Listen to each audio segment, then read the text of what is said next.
terrible, terrible news. I feel for the family. I think a lot's been said about him last week, and I think it's been really on point. Like he truly did like light up the room every time he walked into it, right? Like I don't know if he had a bad day. No bad Like, days. yeah, that's all right, Thorny. He's always just, it's so positive. Like we lose 6-1, like, we'll get him next time, Thorny. It's no big, like everything was just positive, positive. And, knowing the family a little bit from Boston and Big Kev and those ties too. I hadn't talked to him. I was texting him and Kev probably 3-4 weeks ago, maybe coming to my event, and Broadway is like, I'll be there if I can be there. Of course, I love you, blah, blah, blah, blah.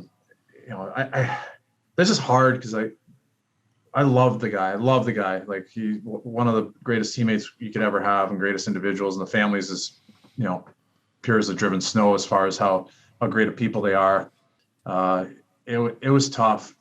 It's still tough. And I really feel for the family. And, I've reached out to Jans. I talked to you, Uppy, like if there's anything that, however we can help and support. I know, the Violas knew the Hazes and our organization, myself, like if there's anything we can do, I don't know any other way to put it, but we'd love to be able to do whatever we can. So yeah, at the end of the day, man, it's family, and that's what hockey is. It's taught us a lot. And he definitely looked up to you, Thordy. So we appreciate you taking the time.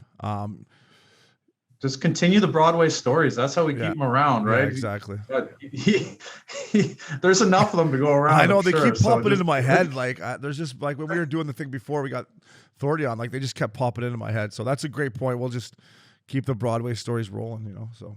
Keep the Broadway legacy going. I mean, I know there'd be no shortage of it up in Boston. As you said, I mean, I saw the outpouring of support in Dorchester, and we know, he only spent, as a player, only spent a small amount of time there, but he lived there his whole life. And a lot of people in that city really looked up to him. And he was part of the community too, right? He wasn't just a guy that was from there, played for the Bees, and then tucked himself into a corner. I mean, anytime you ask Broadway to do anything for kids or the community or whatever, he was the first guy to say, yeah, I'm in, let's go. Like, and then show the kids how you should be happy every single day, right? Like, that was the biggest thing for me. I mean, we joke about him never having a bad day, but like, we truly play a sport that we're blessed to play, but we get caught up in it, right? Like, oh, we're getting bag scared, coach is an asshole, this, that, blah, blah, blah, blah. Like, Broadway taught everybody that, like, it's fun. It's a fun sport. Doesn't matter how bad the day is in our world. Our world's still better than 98% of the population. Like, enjoy it. So,